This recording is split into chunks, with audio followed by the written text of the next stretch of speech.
Hey, Spuddies, PotatoMcWhiskey here, and welcome back to Humankind, where we just finished up an ancient era as the Bantu, and now we're the Garamantes, one of the new cultures in Humankind's Cultures of Africa, the DLC. There will be I think I have a link. It's not a referral link. It's just a Sega link that takes you to the DLC if you want it. They have +5 influence on the main plaza on the city if the city is growing. And they also have, they're an agrarian civ, so we can steal population from other players, as well as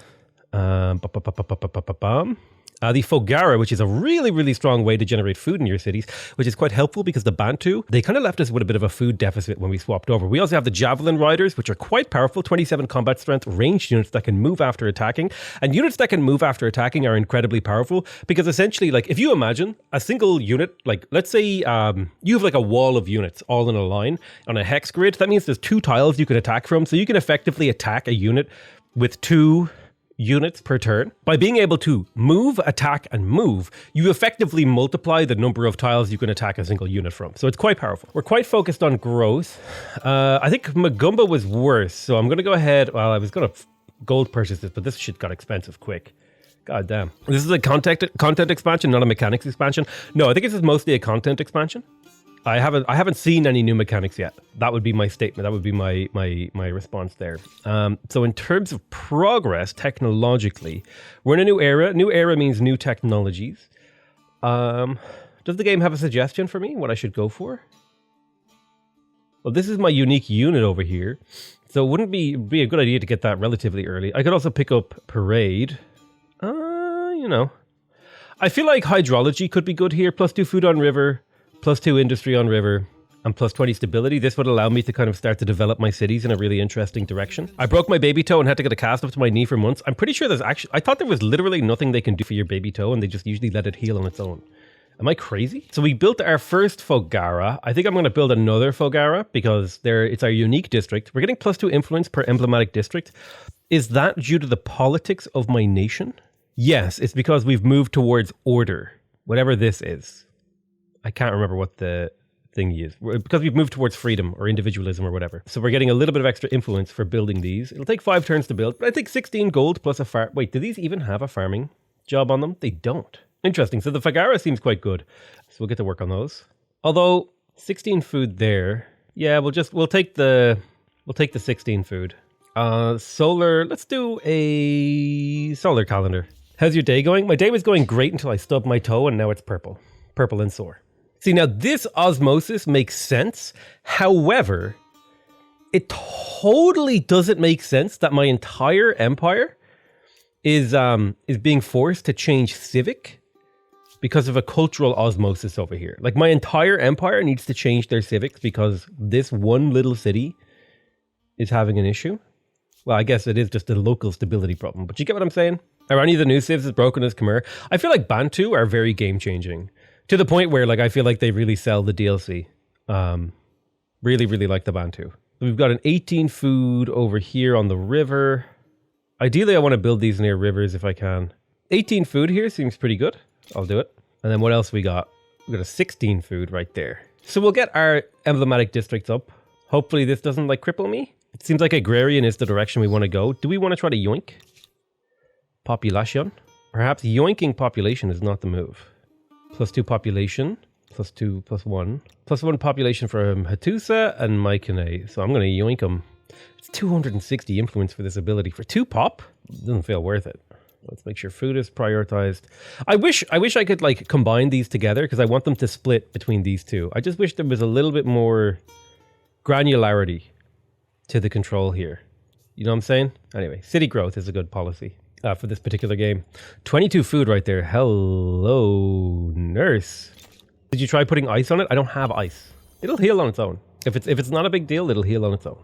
My toe will not fall off. And if it does fall off, I'll live stream the surgery. Hell yeah. All right, let's update. I've got 1,000 gold in the bank. Why not manually place the pop? I already did that and then it rearranged them. So I don't have to do that again. Let's buy the Fogara.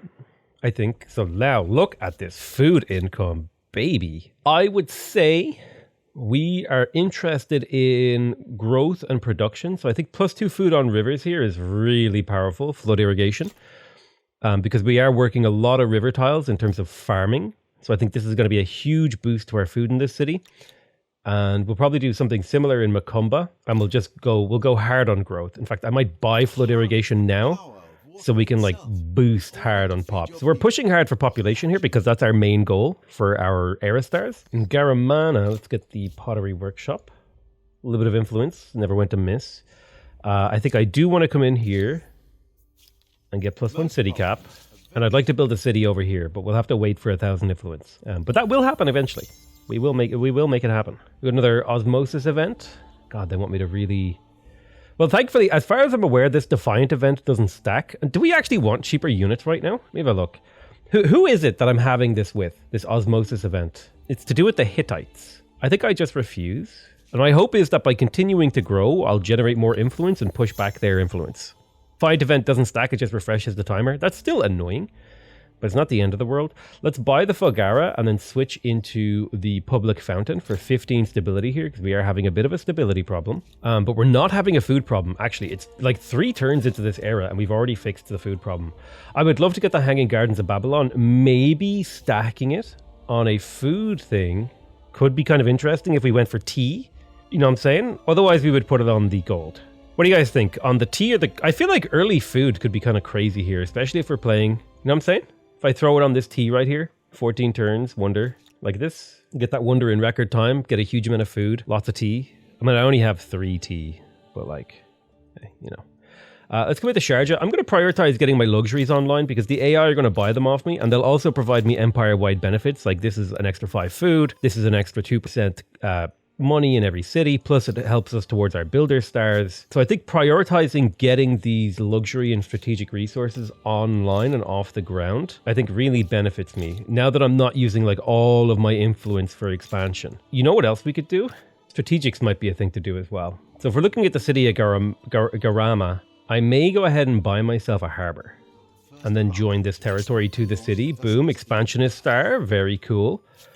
And then we'll make a new city. So we'll leave this guy at 2 territories for now. But a 20 food Fogara over there, that seems pretty good. Especially if we go for flood irrigation as well in here and we continue to grow the city to like absurd heights. Maybe we don't need to grow that quickly. We'll kind of just sit pretty on this. Is Fogara a Poggers district? I really like the Fogara. My initial impression before I actually played with it was like, oh, this looks kind of weak. And now that I've played with it, it's quite good, especially as a follow-up for the Bantu, who have a way to generate food early game. It actually synergizes really well with certain civs, in particular the Bantu. So it kind of fits nicely into the game plan if you're if you're playing as Bantu. Holy Jesus balls, somebody is already ready to go to the next era. Wow. Whoever that is snowballing. Like insane levels. There's hydrology. I'm saving up for another city. We have an osmosis event. I need to keep my religion pumping. So I'll refuse that and take the stability loss. +1 city cap would be nice. So we'll take that. We'll end the turn. Agrarian star earned. So we just need a little bit more pop. Actually, quite a bit more pop. Is that 20 pop? We need another 19 population. I think we can do that if we keep using this ability. 3 turn cooldown on that. Might be time to build a little bit more of a military. We're building the Hanging Garden, so I think we just continue to do that for now. This city could definitely use flood irrigation. Food from rivers seems to be something we're working pretty heavily. I think there is kind of an argument to be made to build a bunch of farming districts along the edge of one side of a river and then industry districts along the other edge. Egyptian into Garamantes in barren terrain seems very poggers. Actually, Egypt into Garamantes could probably work really, really well. Minus 50% religious district industry cost. Fanatical on 3 targets. Yeah, I'm going to take that 50% faith boost because it might result in me converting a little bit more pop to my side. 3 turns until Hanging Gardens. We're looking good. We have mostly defensive armies. We're not really under threat right now. We have like absurdly huge military stuff. Anything we can buy? Let's open up diplomacy here. You have a coffee I could buy, but you can't do it while we're in crisis. You're demanding Misa. I'm going to go ahead and refuse. And they accepted my refusal. Dude, you can't like refuse. Refuse. Demand. Oh, I withdraw my demands. Now we're all equal, okay? So now let me buy the coffee, eh? +1 food per farmers per coffee. That seems actually quite good. What about Mycenae? Let's talk to them. How about a trade everything treaty? Hey, give me that horses. Give me that copper. Now that's starting to be pretty poggers. What do you trade everything? You want me to pay you? You are jerks. I'm already going to be paying for your horses. So having access to more copies of horses gives me a little bit more trading information. Also, I'm just curious as to why I didn't get the merchant star there. Don't you like to see the outline of each district type? I don't think that information really does give me any real useful information. You know what I mean? Like, does seeing all these colors help? I don't think so. I think, honestly, this is the kind of game where the less information you see, the better. Until you're actually, like, managing your city. And then when you click on the city, it shows you all the information you care about anyway. Because also, again, one of my other criticisms of this game is I really don't like the fog of war. Like, look at this. Because to me, this fog of war right here looks like a weather effect rather than like a gameplay effect. And it makes me think that like my eyes are going blurry. I don't know if that's like the same for other people, but like also you can't tell at the zoom level whether or not something's in fog of war until you go to here. And it's like, it's just very, I would like a slightly more gray, like black gray color to that if I could. Hold on, I was going to do something on my phone to mess with my lighting. Color temperature in the room changed because of the natural light wasn't coming in anymore. I don't know, that's just my opinion on the fog of war. I don't hate it. It's just like, this just makes me feel like my eyesight is blurry rather than like this knowledge is hidden from me. I don't know, it just feels wrong. You get me? I feel like you can't use white as a fog of war. You can't use white. It just never works. I complained about it in Oriental empires as well until they implemented a disable whiteness. Disable whiteness of the fog. Yo, this dude. Look at his face. I know what it was about that dude's face, but it looked like he had some good tea. Yeah, I just like give me an option in here somewhere to change the fog hue or whatever. That's all I want. Add attribution. Need sepia fog? I just need fog that isn't white. I want non-white fog. I want it to be something else. It's such a strange sentence to say. It sounds like I'm saying something else, but listen. I just want fog of a different color. So now I think with 2 copies of horses, this becomes like 10 food.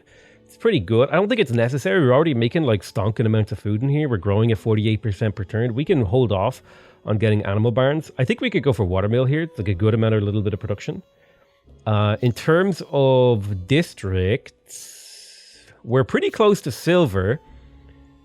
I think we just need to like go through and crack out maybe a few more of these. Actually, no. I think we do actually just need to build more districts. A harbor would be nice. Like right here is a +12 food harbor. Just like a harbor in this city, I think is okay. It gives me options to go explore the sea later on. An extra farmer job. I feel like if I'm going to be working these farmer jobs, not having granaries is a mistake. So if I go buy this, yes, it's only a small amount of food, but it's like a couple of percentage over quite a few turns, and that'll add up over the course of the game and make these farmers like slightly more efficient. Like we went from 48% per turn to 55% per turn. That's significant. And I'll do the same thing in this city. And I'll probably do... Wow, this city grew fast. This city grew fast. It's at its pop limit already. We already have a granary in here. Yeah, we need to build districts, I think, in this city. So, +1 science per researchers and 2 researcher slots. Seems like a good one then. That city's already cracked out. We need things that give me job slots. Artisan workshop, I think. But in order to build the artisan workshop, we need iron. So I'll go iron first, I think. And then I'll go for craftsmanship. So I'll pick up iron. And that'll allow me to build a craftsman workshop. Because I need more jobs for my workers to actually work. Potato needs to go out and see real fog. Yeah, my bad. I forgot that because things happen in the real world, that means it's how it has to be inside the video game universe. I'm sorry, I completely forgot that we lived inside a reality where everything must perfectly map onto the real world, and we can't have anything that's abstracted just for like aesthetics or beauty or anything like that. Like I my bad, dude. I forgot that this was video games, and like actually, or it wasn't just video games, and this was real life. My bad, dude. I'm so sorry. What is happening over here? There's like some combat happening. Civics osmosis. No. This is like, no. You know what? At this point, now I'm committed to saying no. I'm not accepting it. I'm not taking it. We're not going to take it anymore. There's a +10 harbor. Let's put it there. There. As a builder star, hey, let's make this into a city. Expansionist star. Cool. 1 more territory gets me gold expansionist. I definitely want that. I'll yoink that city. AA. Now we got expansionist. Maybe we could do some agrarian shenanigans. I mean, well, Is that worth the influence? Why not? Click. Haha. Let's do granary. Era stars, we're already ready to advance, so we actually rushed through this era. I'll take 15 food on that one. This is like the perfect area for Fagaras. I really do want to get this. Actually, you know what? I'm going to do it. I'm going to attach it. We'll do Fagaras here. 21 right there. 16 right there. Nah, I'll take a 14. So this city will be busy for a little while. But yeah, my empire now is looking pretty damn powerful. We're second in score. Man, we're really losing to the other guy. I think I can get like silver. We might just consider a war with somebody just to get some military kills and extract some value from the war. Maybe we'll go for the Mycenaeans, who are now the Huns. Okay. God damn it. Okay. We need to start printing spearmen like yesterday. Always the Huns, dude. It's always the Huns. It's just always Huns. Oh my God. I'm like, this is me playing Humankind. I'm having a good time. This is me seeing the Huns. I hate life. I just really don't want it to go on. This is, that's how I feel. We're 4 population away from hitting gold star on this really early. So that's nice. We're going to hit this star. We will hit this star. So score-wise, things are actually going fairly well. Let's go ahead and step you off the capital, and we will immediately begin printing stacks of spearmen to fight these Huns. +2 food on river. Excellent. Is that really necessary for in here? Do we need that food? Probably not. We'd probably be better served by production. Something like this. Spearmen go brr. Yeah. I mean, it's the only counter we have available to the Huns. 25 combat strength versus spearmen with anti-cav. You can just spam spearmen. It's your best counter. Okay. You reduced our treaties. Resolve ongoing demands. Refuse. If you don't want to deal with Huns, just delete your Facebook. All right, Hun. So we got gold star here. Really good. Actually, follow up to the first era. We could theoretically quick leap into the next era if we really wanted to. Is it the Ghanaians or the new ones? Who's the new guys? Swahili. So they're a merchant with stability from harbors, and they get a unique harbor. And boats. Maybe we'll try to conquer our island first. I think that's what we're going to do. I think we're going to spearman rush the Huns and see if that works out for us. Somehow. I think stacks of archers and spearmen are my best move. Forced labor on 3 cities or locked down. I'll take locked down. My stability is pretty bad at the moment. Ireland isn't overrun with MLMs like the US, so that probably doesn't make sense. Actually, that's where you're wrong. They're everywhere, baby. So we don't want to attach any more territory until next era, so we can get gold star again easily. Trade expeditions, levy administration, naval transport. So we can now start to explore the world. These 2 warriors, if we upgrade them, they become swordsmen. These are actually capable fighters. So this stack can actually go join the war effort, as can this stack. And I think 4 stacks of units should be more than enough here. So I think once this archer stack is done, we're ready for war with the Mycenaeans. The only city I'm worried about is Garamana over here. But theoretically, if I get my walls up and then a stack of 4 spearmen, we're fine. So Macumba is doing quite well. It would be nice to build a little bit of industry. Do lumberyard as well as forge in here. We want to keep the production going. Production is king. MLMs found everywhere. Capitalism is falling apart at the seams. I don't necessarily think MLMs are a sign of capitalism falling apart at the seams. I really think MLMs are just a symptom of loopholes in regulation and people really not being able to critically evaluate the business proposals put in front of them. Unfortunately, MLMs don't have anything to do with capitalism and have everything to do with faith, belief, and cults. It's like more of a cult thing than a capitalism thing. As far as I can tell, anyway. I mean, I'm like, don't get your information from online internet personalities, okay? I stubbed my toe earlier because I'm an ape. I don't think we need walls. It would be nice to get watermill. This opens up potential more productive improvements for us. Industrial production, farmers or traders. +1 farmer slot. Doesn't seem too amazing. I'm going to defer on that decision. +1 science per number of trade routes. I think I have pretty good amounts of trade routes. 3 trade routes here, 6 trade routes here, 12 trade routes here. I mean, that's not that's like 10% of my science here versus what? What's the other choice that I have? +1 science per researchers on city or outpost. I mean, that's not bad either. Like I have nobody, 4 in here, 5 in here. I mean, they're actually pretty equal. They're pretty equal, and I am going for more of a growth game. So I'm thinking maybe knowledge authorities will push us back into a more stable place. Although this will get us +1 science on city, +5% science on city and outpost. So I'll take that one. As you can see, immortals are the counter to horses. Possible. I want you to change your religion, and I want you to stop oppressing my people. I refuse your demands. Am I allowed to attack him inside my territory? I think I am. Look how far they can run, dude. Oh my God. I was joking. Dude, stop. I was having a laugh. What? I'm pretty sure I attacked him like over here somewhere. He just ran halfway across the map. Oh my God. What on earth are MLMs? MLMs are called multi-level marketing companies. They essentially skirt pyramid scheme rules by being incredibly to the letter of the law, just within legality. Essentially what it is typically you'll have some kind of product, like there'll be a real actual product being sold. Typically it'll be something like a beauty product or a supplement or something. Usually it's something that can be easily sold to someone as something that will better their life. So for example, it'll be a beauty product. It'll be clothing or health supplements or something like that. Those are the typical products that MLMs will sell. And the exploitative part, the dangerous part, is typically these MLMs don't actually rely on selling product to sustain themselves. What they do is rely on recruitment to sustain themselves. So the actual product is the recruitment. They have a product that they're selling, but really what happens is like some guy recruits you, is like, hey dude, I make 100 million a year selling vegan avocado toothpaste. It'll change your life. This product, by the way, here's some. Also, you could also sell this product if you've got people you can sell it to. And then you recruit that guy, and then you get 10% of whatever he sells. And then you get 10% of whoever he recruits and they sell, but he has to buy from you. So you're selling to him and getting a percentage of what he sells. And it becomes like this big mess where it's just like value is getting funneled to the top. A pyramid scheme, if you will. Yeah, I think I'm pretty happy with this battle. We have like a huge stack of units. Let's go. It's me, Mario.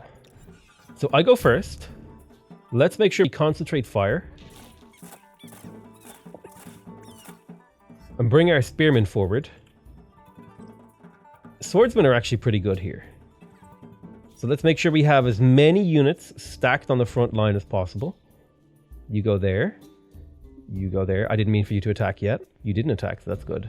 And then we want to look for adjacency to attacking units. You hit there.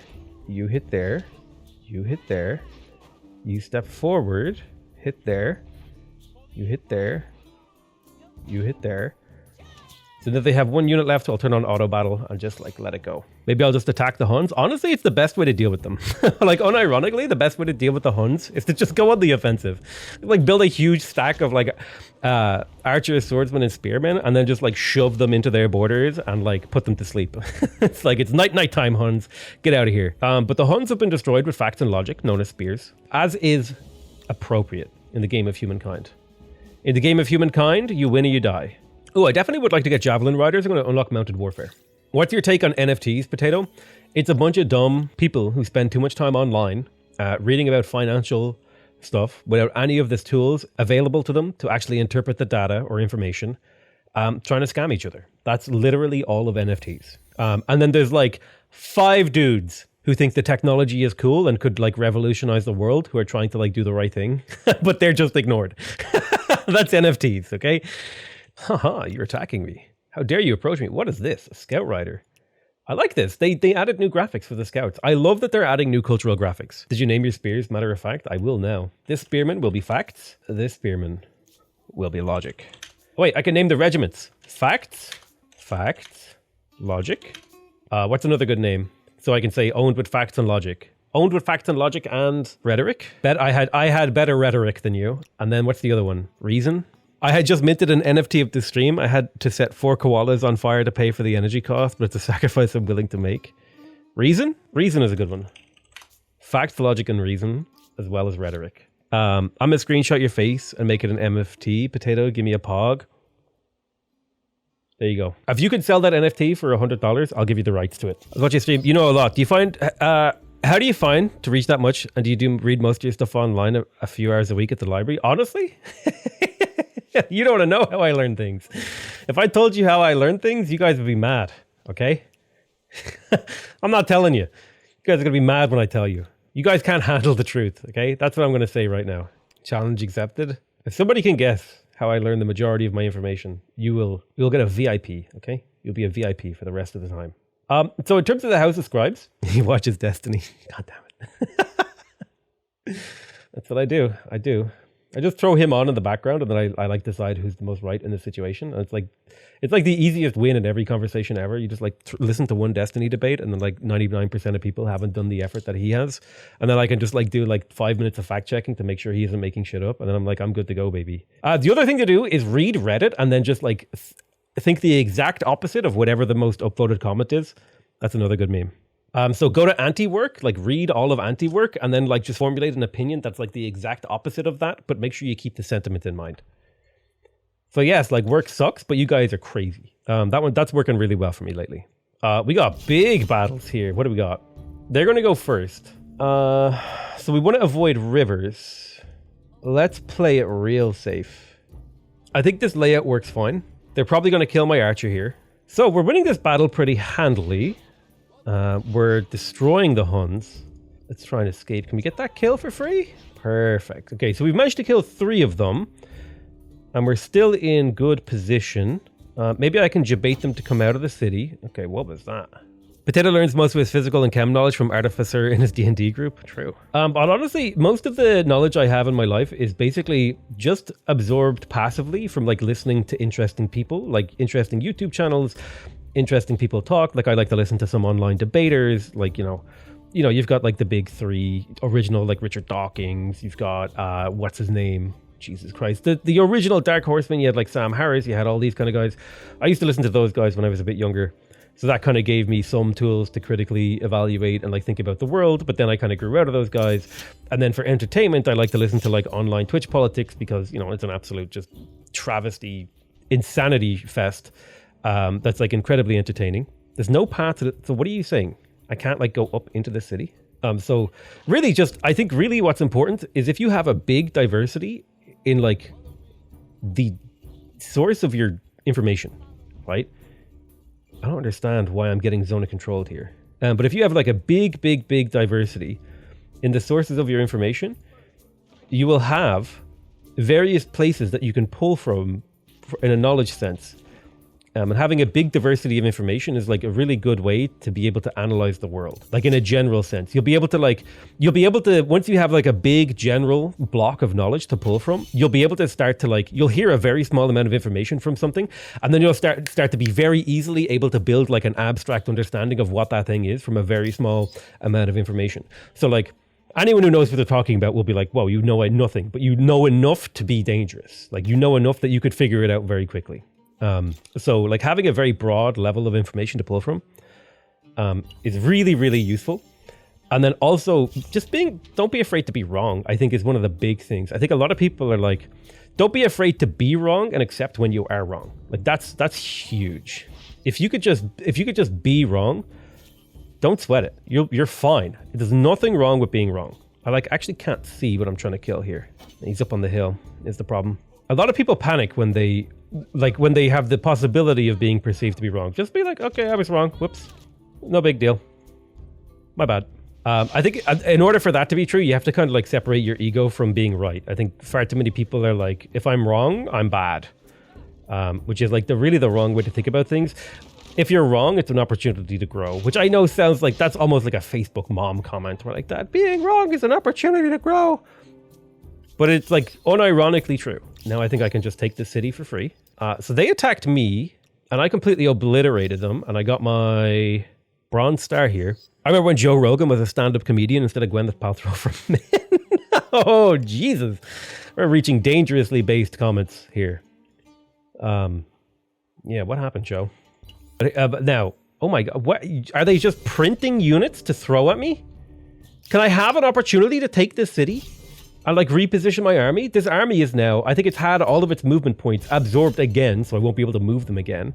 Again, another small frustration with this game. It's like, let me move my units. I just won a battle. Surely I should have tempo here. Surely I should be able to move first. Surely this unit should be dragged into the battle, right? It's like, come on.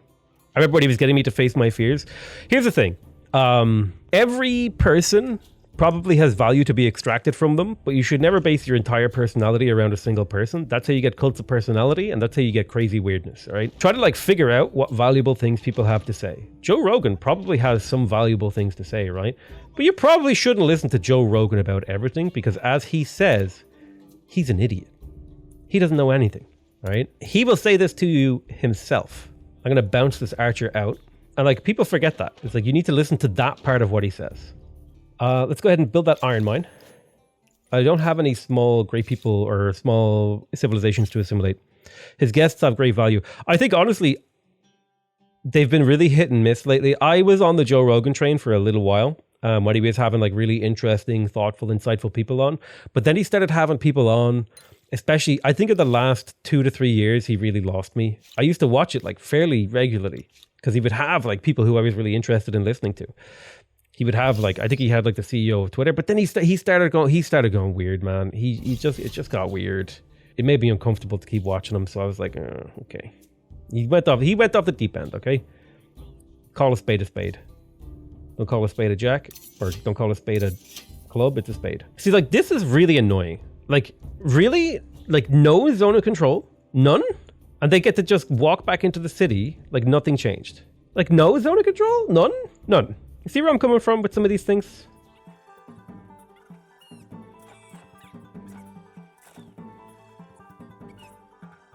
But, I mean, that battle went relatively well. We're still fighting. Am I going to have to bring another stack of units over here? I think I am. Let's do a stack of Javelin Riders. I know, I feel like I think they should ignore like 1 or 2 zone of controls, but to completely, like, look at this.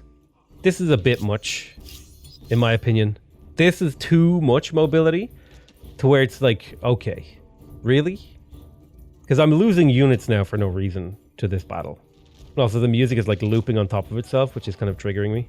But that's another battle done. But here's the thing: have they taken all my units' movement? They took all my units' movements, so I can't like I can't get in and take the city now. I have to do it like this. Yeah, we're declaring war. They attacked me! What the hell? Why do they get to attack me? I sieged the city. But if I attack the city, I should get to choose whether or not I want to assault right then and there. Not whether they shouldn't get a chance to sally first, right? If I choose to continue the siege, then they can choose to sally, in my opinion. But like, you don't get to choose that before I've even clicked whether or not I want to siege the city. You know what I'm saying? That's just my take. Like, in terms of tempo, we should really think in terms of card games here. I made the action to siege the city. So then that's like, I've played the card and it's like assault or siege. If I choose siege, then they get their reaction action. And then if they choose to sally, boom, that's the order of operations. But it's like, I played my card, I don't get to pick my option, and then they get to do their reaction action. That's how I feel. Like, if we're talking about card game turn mechanics, that's how it feels there, to get, like, jumped in on. And so that, in my opinion, absolutely needs to change. And it's just one of those categorical things where I just don't think the game is working correctly if that feature stays the way that it is. I think we can just end our turn and see what they do. Step here to give them the old surround around. Boom. And, like, also, right here, I'm now in control of this city, but none of my units are inside the city to defend it, right? Because they sallied out. My unit, like, I should now have these units, like, I should have the option. Like, I was just in the city. I conquered it. I should be able to put my units in the city. I know. It's fine. I'm not mad. The Huns are about to lose their war support. And look, because my units weren't in the city, they were able to capture it back. And now I have to siege it again. It's like, what? This is the big... I can't believe I actually ran into this problem.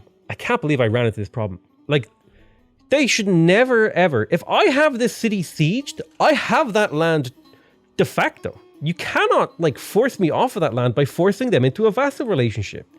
I've spent God knows how many units and turns building a war to take this city, and now it's taken because the Goths vassalized the Huns during my war.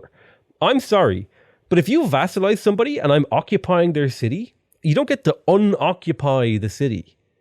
That's bullshit. I'm in control of this. Is my city. I control it de facto. You can't just vassalize them to kick me out. That needs to change. There needs to be a thing when this guy triggers, like, I don't know, that needs to change and fast. And I'm surprised it's still in the game like that, because now I have to declare a whole new war. Now I am going to have to print a new army. I wasn't planning on attacking these guys for a while, but now I have to attack them.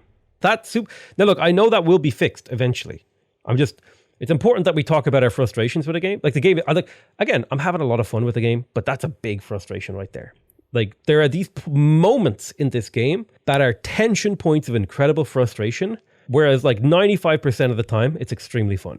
But the really important thing that developers should keep in mind is that those moments of frustration and tension, they really are game ruining in the sense that it will kill a player's motivation to play. So I'm missing a lot of archers here. Let's do a little bit of army consolidation here. So I will move you to there. I'll move you to there. But you guys get where I'm coming from when I'm saying, like, are you picking up what I'm putting down, basically? The game is ridiculous. I don't understand what happens like you do so. You'll stop playing the game. What? The game isn't ridiculous. It just has like a couple of like mechanics. No, we're going to war. I'm not doing any trading with you. The game is really, really fun. I don't know why you're acting like it isn't. It has like a couple of these like little tension points that cause issues. Right, we're going to spend a little bit of time healing up here before we conduct our next war. Because I was reading about this on the Reddit and I was like, it's probably like rare enough for that to happen. And then it actually happened to me in my first war of coming back to the game. So that super needs to be adjusted. But like once that's fixed, this is great. That's the thing. It's just one of those tension points. Generally, peace should never be enforced on the players. I'm actually okay with peace being enforced on the players in certain circumstances. There should be consequences for pushing beyond. I think what we need to differentiate between hard limits and soft limits. And players should have the ability to push past soft limits like war support. Yeah, that's really unfortunate that we ran into that issue. I was hoping that it wouldn't happen. I was like, maybe I'll run into that bug. And I did, which is disappointing. Right, we're printing an even bigger army. How are we doing on this? Right, we just need a few more kills, a couple more techs. Otherwise, we're actually doing really, really well in this era. Pink vassalized red, so he has to wage war against pink. Order of colors in reverse. Red vassalized pink, now he has to wage. Yeah, in my opinion, if I like occupy a city and then that civ is vassalized, that should like either split the civ or now like a new peace treaty has to be like made with me against him. And he has to be like, okay, I just vassalized this guy, but I see that you're occupying these cities. Do you want this piece of land? And you'll like let the other bits go. Like then that should like, if I have just won a war against these guys, that should immediately open a peace deal with these guys. And it's one of those things where if the AI didn't act simultaneously as me, I would have been able to do my peace deal. But because they don't, anyway. It's not game ruining or game breaking. It's just annoying and frustrating as a player. So taking a look here, 10 production, next turn. Vassalage as a whole needs to be reworked. It messes up so many things. I think maybe I haven't played too much with vassalization because I usually just take land myself because that's more fun for me. If you made vassalage more fun, maybe it would be interesting. And then they should pop up and discuss whether or not you didn't declare war or peace. Yeah, I mean, like I just lost all of my progress towards this war, which is really frustrating. And now I have to go fight someone else who's like on a different section of the map. It feels wrong. It just feels wrong. As a player, that's the important thing, is whether or not something feels right. And that feels very wrong. Waiting one more turn for an archer. We'll probably declare the war next turn. Talking about the city of Macumba, let's grab some walls in here just to give that city just a little bit of defensiveness. Conquest researched. Cool. We got a scientist star. We will probably go for gold, and then silver maybe, and then advance. I think that seems like a reasonable set of things to do. Let's go ahead. The Australia map looks pretty funky to me. Oh, wait. Which culture were you when you settled Macumba? I actually don't remember. I think I was a Bantu. So let's go ahead and talk to you. Crisis. I'm just going to like, you must pay me. Give me my land. Receive Fafnir following a war when you were both involved against the same people. Demand. You thwarted my occupation of this. You must give me that city. And I want you to convert to Christianity. Boom. We're going to declare war now. That's it. I have set all of my demands. So they did actually, okay, I'm going to take back some of my criticisms there.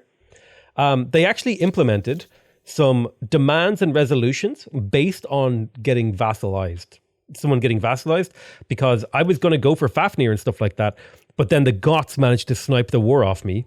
So now I got a claim on Mycenae and Nesa and on Fafnir, which is really, really cool. I like that change. Those are good changes. So at the very least, they haven't let this issue completely sit like unchanged. It has been improved significantly.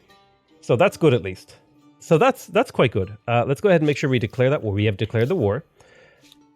Let's capture the city. Unfortunately, we have to assault this again. Let's assault. Manual battle. Join the battle. End deployment. Move forward. Move forward. Move forward. Move forward. Move forward. We're not going to attack. I'm going to raise you up. Bring you around the back. It's not what I wanted to do. Excuse me. Bring you around the back. Bring you around. Shoot. I want to do big volleys on these guys on the corner. And then attack. First kill done. We'll just leave that as it stands and see what they do. Okay, let's shoot. Even if we only get like 10 damage on these shots, it's fine. It all helps. Fairly easy, straightforward war. Surprised. Go occupy that fortress. Can't attack. I think we'll just end that round, see what they do. I think I've killed 2 of their units already. All right, brave of you to come outside. And that's it, we did it. And now we occupy Mycenae again. So we're back to where we were with like minimal effort. Which is okay, which seems like a major improvement over how it was before. Protect. But I'm going to call that the end of the episode. On the verge of conquest, we got sniped and we're going to try again. I love you all very much and I'll see you guys next time. Bye-bye.